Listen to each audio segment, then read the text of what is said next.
Hello, Master Manifester. Today we're talking about finding your tribe in order to manifest the life that you want.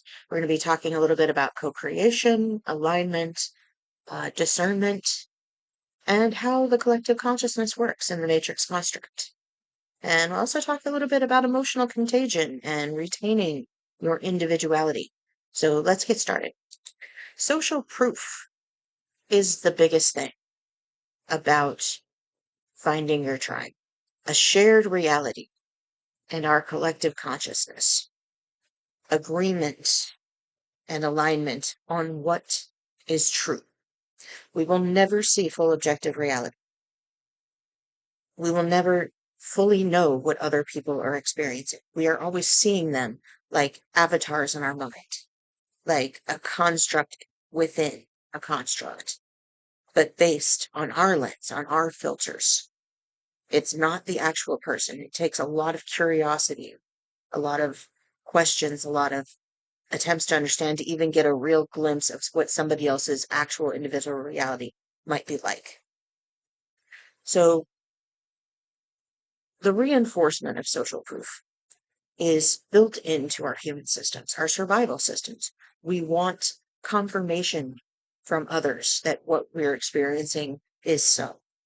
And when they can confirm that, yes, either we are something or we are someone, or we can have something, or that something is already ours, it reinforces that unconscious level of, I have support here. And the reverse is also true. When you get a lot of negative feedback when you're trying to manifest something, right? When you say something to somebody like, oh, it would be so great to have this, and your reality reflects, oh, you can't have that. Nobody can do that. Everybody knows that, that sort of attitude of just kind of shutting you down, right? This is like one of the reasons I almost never tell people what I'm manifesting. Like I talk about it with myself and with my other selves and with my other body identities, and we talk about it together. But sometimes I'll talk about something that I plan to manifest that maybe I don't have a lot of resistance around, and I just think it might be fun to say, hey, you know what? I bet I'll see this in my reality soon. And when I get a response from them, it is actually feedback data from me on exactly how I'm adjusting my filter right now. And your reticular activating system is your filter, right? It filters what you see in reality, what you notice, what you experience, and how you interpret it. So when you're in a supportive setting, these supportive settings of people who get the vibe, they understand the feeling, and they've had very similar experiences. And especially when they're very optimistic, positive people on a regular, nobody ever is all the time. We all have our shadow moments, that's fine. But when they're typically feeling good, they raise your vibe. When they have a high dopamine level, they help raise your dopamine level. Your systems automatically sync. And that's partly because of mirror neurons in the body. And it's partly because of the body itself just sort of aligning with the environment and with the other people in it. So that can include like your heart fields overlapping with other heart fields. It can be noticing micro expressions in people's, uh, you know, faces, recognizing what they're not saying, that extended empathy of others, right? That is also empathy for ourselves. It is also a sort of self recognition to be able to look at them as a separate person with autonomy, with different purposes and values, different thoughts, right? But still be in aligned accountability with, this is the reality we choose. This is the reality I choose. But being also fully connected to that sort of all construct, right? And especially from observer mode, it's very powerful.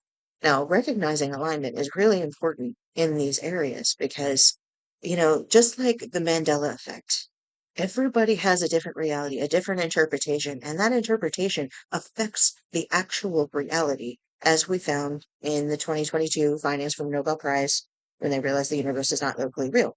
Now, that is referring to particles. I want to be clear that it is referring to subatomic particles, and if they interact with anything, they collapse into a definitive state. But when we are dealing with things like concepts and ideas and social structures and civilization, these are not physical things. They are influenced by the physical more condensed energy that we are. Okay. So when our brains align in a certain way, and our brainwaves actually align with other brainwaves and other electromagnetic waves in our environment, but when our brainwaves align with things like other people, with ideas, with music, then it really reinforces, solidifies that physical aspect in our awareness, getting through our filters. So we're sort of like cells in a body. We're very similar because we're all cells, but we all have different functions, different purposes, different understandings, different aspects of the whole. And thinking in terms of this, you understand that it's sort of like this bubble world syndrome where you can't see but so much outside of yourself because your brain has to save energy and it has to make your story cohesive. It can't just be a huge jumble of data and information. So everybody gets the information the same information in objective reality, but we can't see that because we can only take what is useful for our particular self, for our particular simulation node. And then when we interact with other nodes, we're sort of confirming what matches. This is alike. We're confirming what is cohesive, not necessarily what is exactly the same. You don't always want exactly the same. Sometimes the opposite, it creates that balance of energy.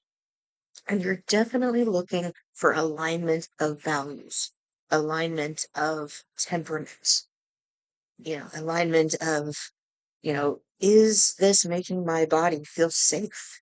That's like the biggest check-in right there. If you want to check alignment for anything, check in with your body. It knows. It knows so much better than your conscious mind. And if you feel that sort of physical constriction, this isn't for you. That's just not for you. Go look for the next thing that is for you. And then, just be polite. Don't be mean. Just be really nice about it. Yeah, this isn't for me. Let's go exploring. Let's go on an adventure and find what is for me. And recognizing your own vibe and how you relate to others, how you think about others, this really helps too. Like it helps you to identify quickly who's going to work in your field, who's going to move without too much friction, without too much resistance in your field, without creating too much constrictive data or creating too much jumbles of information. And honestly, I swear right now, I would swear that the whole world is going through a defragmentation process where everything is starting to get where, the old information from maybe one dimension or timeline. I'm not 100% sure on that. But maybe one dimension or timeline has the fruit of the loom cornucopia, right? And that was in the simulation that was there for a specific group. But when everything started getting jumbled with like so many billions of minds and consciousnesses in the world, just building up to this number, it was almost like too much data, too much information. And now we have splits and divides and who remembers what of a past that was never actually real. I mean, it is sort of real. It's still there, actually. I mean, if time is a big ball of twine, which physics says it is, then that point is still there, but there can be multiple points in multiple dimensions. And physics highly supports this. So, talking about quantum mechanics, quantum physics here. So, what we're looking at is sort of, and this is just a theory, this is just a guess, this is just my mind making up fun stories.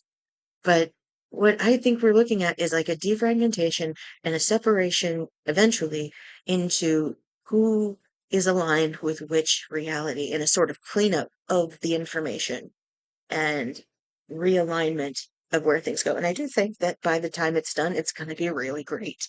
I just feel that's what it is. That's what I feel in my body. That's going to be this really wonderful thing. And the more that I see horror stories on the TV or something, the more I see all these things coming to light. I'm like, oh, look, the collective shadow is rising. Look at that. We're cleaning out all the old stuff. We're defragging our system. Yep. Anyway, I hope this has helped you to understand a little bit more about finding your tribe, recognizing alignment, and maintaining individuality and understanding that while you have a shared reality, your values, your core program is separate from others, and you should protect that. You should make sure that you have boundaries, that you know where you end where others begin, and not get too sucked into narratives, especially not narratives that steal any kind of autonomy or tell you you can't, you can't, you can't. Yeah, don't fall for that. There's lots of can. There's plenty of can to go around. Thank you for listening. Please like, subscribe, and sign up for the Method Muse newsletter in the description below.